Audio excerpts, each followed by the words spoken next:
गांव के पनघट पर चार औरतें पानी भरने आई। पानी भरते भरते वे एक दूसरे से बातें करने लगी। चारों के एक एक पुत्र थे। बातों बातों में उन्होंने अपने अपने पुत्रों की गुणों का बखान करना शुरू कर दिया। पहली औरत बोली, मेरा पुत्र बहुत सुरीली बांसुरी बजाता है। जो भी उसकी बांसुरी सुनता है वह सब कुछ भूल जाता है। मैं ऐसा गुणवान पुत्र पाकर धन्य हो गई। दूसरी औरत बोली, मेरा पुत्र बहुत बड़ा पहलवान है। इस गांव में ही नहीं बल्कि दूर दूर के गांव में उसकी बहादुरी का डंका बजता है।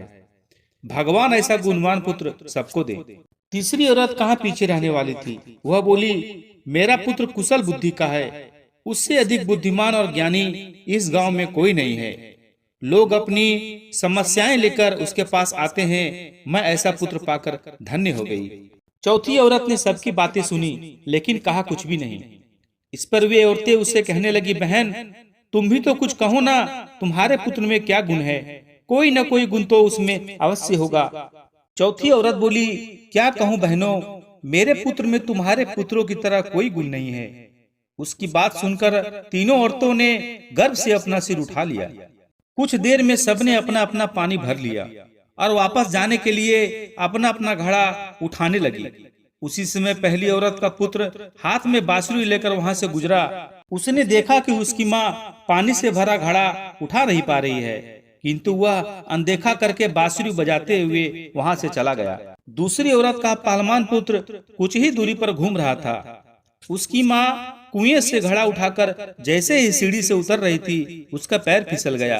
किसी प्रकार संभल गई, किंतु पहलवान पुत्र अपनी माँ को नजर उठाकर देखने के बाद भी उसके पास नहीं आया और वहां से चला गया। तीसरी औरत का पुत्र भी वहां से किताब पढ़ते हुए निकला। उसकी माँ ने उससे कहा, पुत्र मैं दोनों हाथों से घड़ा पकड़ी हूँ, ये रस्सी जरा मेरे कंधों पर डाल दे। लेकिन वो अपनी माँ की बात अनसुनी करके वहां से चला गया। तभी चौथी औरत का पुत्र वहां आया। अपनी माँ के सिर पर घड़ा देखकर वह उसके पास गया और अपनी माँ के सिर से घड़ा उठाकर अपने सिर पर रख लिया और माँ को लेकर वहां से जाने लगा। कुएं के पास बैठी एक बुढ़िया यह सब देख और सुन रही थी। वह बोल पड़ी, मुझे तो यहाँ बस एक ही गुणवान पुत्र नजर आया, वही जो अपने सिर पर माँ का घड़ा लेकर गया है। यह सुनकर वहाँ तीनों औरतों का सर शर्म से झुक गया।